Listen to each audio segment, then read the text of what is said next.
بسم اللہ الرحمن الرحیم۔ قسط نمبر 3۔ ایک نوجوان کی کہانی جو اپنے شوق کی خاطر جنات کے نرغے میں پھنس گیا، جہاں اس کی واپسی تو ہوئی مگر اس کی اپنی شکل میں نہیں۔ اس نے دیکھا بندوق پر ایک بہت ہی خوبصورت دوشیزہ پیر رکھ کر کھڑی تھی۔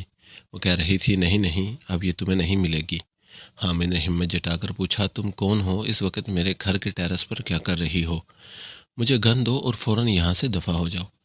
وہ ہنسنے لگی تھی، تبھی حامد گراتے ہوئے بولا، جاتی ہو یا آواز دے کر لوگوں کو اکٹھا کروں؟ وہ نہایت دلکش آواز میں ہنسی تھی کہ کچھ دیر کے لیے حامد بھی گڑبڑا گیا تھا۔ بلا لو مگر اس سے پہلے ایک نظر اوپر تو دیکھو۔ حامد کی نظر اوپر اٹھی تو وہ کانپ اٹھا۔ اس کے سر پر کوئی 20 فٹ اوپر کوئی 50 چیلیں گردش کر رہی تھیں۔ وہ حامد کو بہت ڈراؤنی لگی تھی۔ ادھر وہ لڑکی کہہ رہی تھی، تمہارے کچھ کرنے سے پہلے یہاں صرف تمہاری ہڈیوں کا انبار ہوگا۔ عاجز ہو کر حامد نے پوچھا، آخر تم چاہتی کیا ہو؟ وہ بولی، تمہارے ہاتھوں ہماری ملکہ کی چھوٹی بہن شمونہ شہید ہوئی ہے۔ ملکہ کے غصہ اور افسوس کا کوئی ٹھکانہ نہیں ہے۔ حامد بولا، تو مجھے کیا کرنا ہوگا؟ وہ بولی، تمہیں ملکہ کے روبرو جانا ہوگا۔ حامد بولا، اگر ایسا نہ کروں تو؟ لڑکی بڑے دل برانہ انداز میں ہنسی اور بولی، میرے بھولے، تم نہیں جانتے تم نے کہاں قدم رکھ دیا ہے۔ اب اگر پسو پیش کرو گے تو حالات تمہیں وہاں لے جائیں گے، پھر تمہارے اختیار میں کچھ نہ ہوگا۔ اتنا کہہ کر وہ ہوا میں معلق ہو گئی تھی۔ پھر حامد کے دیکھتے ہی دیکھتے ہوا میں وہ ایک چیل میں تبدیل ہو گئی تھی۔ 5 ہی منٹ میں وہ سب وہاں سے غائب تھی۔ حامد نے دیکھا کہ وہاں بندوق بھی ندارت تھی۔ حامد سن رہ گیا تھا۔ ایک بار پھر اس کے ذہن میں دادی کے الفاظ گونج رہے تھے۔ اسے محکمہ جنگلات اور محکمہ تحفظ حیوانات و پرند کے دعوے کھوکھلے لگنے لگے تھے، کیونکہ اس نے اپنی آنکھوں کے سامنے ایک انسانی شکل کو چیل بنتے دیکھا تھا۔ ایک طویل سانس لے کر وہ نیچے جانے لگا۔ کمرے میں جاتے ہی وہ بستر پر ڈھیر ہو گیا۔ اسے جلد ہی نیند نے گھیر لیا۔ اس رات اس نے بڑے خوفناک خواب دیکھے۔ اس نے دیکھا کہ وہ آفس آیا ہے۔ ابھی وہ اپنی جگہ پر بیٹھا ہی تھا کہ چیلوں کا ایک غول تیزی سے آفس میں داخل ہوا، چاروں طرف منڈلانے لگا۔ آفس میں افراتفری مچ گئی تھی۔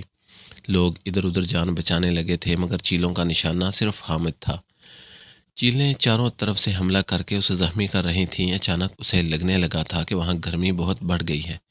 اس کے سر میں پسینہ آ گیا تھا جو اس کی پیشانی سے اتر کر آنکھوں میں آ گیا تھا۔ اس نے ہاتھوں سے صاف کیا تو دیکھا وہ خون ہے، گرم گرم خون جو اس کے سر سے بہہ رہا تھا۔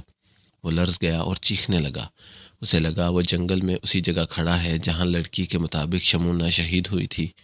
اسے لگا شمونہ کا خون زمین سے اڑ کر اس کے سر سے ہو کر بہہ رہا ہو۔ وہ چیخنے لگا، ملکہ میں آ گیا ہوں، میں آ گیا ہوں۔ اسی کی چیخ سے اس کی آنکھ کھل گئی تھی۔ اس نے دیکھا وہ پسینے میں نہا گیا ہے۔ کمرے میں گرمی بہت بڑھ گئی تھی، حالانکہ دن سردی کے چل رہے تھے۔ اس کی نظر پنکھے پر گئی تو اس کی چیخ نکل گئی۔ اس نے دیکھا کہ پنکھوں کے بلیڈ کو کسی نے بری طرح موڑ کر اپنی طرف کر دیا تھا۔ اب وہ ہوا دے ہی نہیں سکتے تھے۔ کون ہو سکتا ہے وہ؟ حامد کا خون خشک ہونے لگا تھا۔ کوئی تو شے تھی جو اس کے سونے کے بعد کمرے میں آئی تھی۔ اس نے دیکھا کہ چالو پنکھے کے رک جانے سے پنکھے کی موٹر کے کوائل بے حد گرم ہو چکے تھے، جس سے کمرے کا درجہ حرارت بڑھ گیا تھا۔ اب پنکھے کی باڈی کے پینٹ جلنے کی بو کمرے میں پھیل رہی تھی۔ بجلی کی سرحد سے اٹھ کر حامد نے پنکھے کا سوئچ بند کیا۔ وہ واپس پلنگ پر بیٹھ کر آج کے حالات پر غور کرنے لگا۔ بڑے عجیب حالات پیش آ رہے تھے۔ اسے کمرے میں ڈر لگنے لگا تھا کہ اب حملے گھر پر ہونے لگے تھے۔ اس نے سوچا کہ اس کا ذکر افضل سے کرے گا اور جنگل تو ضرور جائے گا۔ دوسرے دن اس نے ساری باتیں اور اب تک کی ساری وارداتیں افضل کے گوش گزار کر ڈالی۔ افضل پہلے ہی بہت توہم پرست تھا۔ اس کی باتیں سن کر کہنے لگا، یار تیرے شوق نے تجھے یہاں لا کھڑا کیا ہے، کیا ضرورت تھی تجھے معصوم پرندوں کے شکار کی؟ پھر حامد بولا، یہ جنات کا معاملہ بہت برا ہوتا ہے، اس سے بچ نکلنا اپنے بس میں نہیں ہوتا ہے۔ پھر وہ جنات کے بارے میں ایسی ایسی باتیں بتانے لگا تھا جیسے ماہر الجنات ہو۔ حامد کہنے لگا، تو کیا کوئی عامل یا بابا اسے چھٹکارا دلا سکتا ہے؟ افضل نے کہا، دیکھو بھائی، پہلے تو کوئی عامل جنات کے معاملے میں ہاتھ نہیں ڈالتے، کیونکہ خود ان کی جان کو خطرہ لاحق رہتا ہے۔ کچھ عامل کہتے ہیں ان کی مانگ پوری کر دو تو چھٹکارا مل جاتا ہے۔ حامد نے کہا، افضل تمہیں اس میں میرا ساتھ دینا ہوگا، ہم وہاں جا کر ان کی مانگ پوچھیں گے۔ افضل نے فوراً انکار کر دیا، نہ بابا، میں نہیں پڑھتا ایسی فضیحتوں میں، البتہ تمہارے لیے کسی عامل سے حفاظتی تعویذ لا سکتا ہوں۔ حامد خاموش ہو گیا۔ دوسرے دن افضل ندی والے پیر صاحب کے سامنے ادب سے 2 زانوں بیٹھا تھا۔ پیر صاحب بڑے قد کے، سفید بارش، سفید لباس، سر پر بڑی سی پگڑی تھی۔ انہوں نے ساری کیفیت بڑے غور سے سنی اور مراقبے میں چلے گئے۔ کافی دیر تک وہ مراقبہ میں رہے۔ افضل کو بے چینی محسوس ہونے لگی تھی۔ اسی دوران پیر صاحب آنکھ بند کیے ہوئے تھے، مگر بیچ بیچ میں وہ اپنے سر پر اس طرح ہاتھ گھما رہے تھے جیسے وہ کسی شے کو اپنے سے دور ہٹا رہے ہوں۔ اچانک وہ سجدے میں گر گئے، پھر سجدہ بھی طویل ہو گیا۔ سجدے سے اٹھے تو ان کی آنکھیں دیکھ کر افضل ڈر گیا تھا۔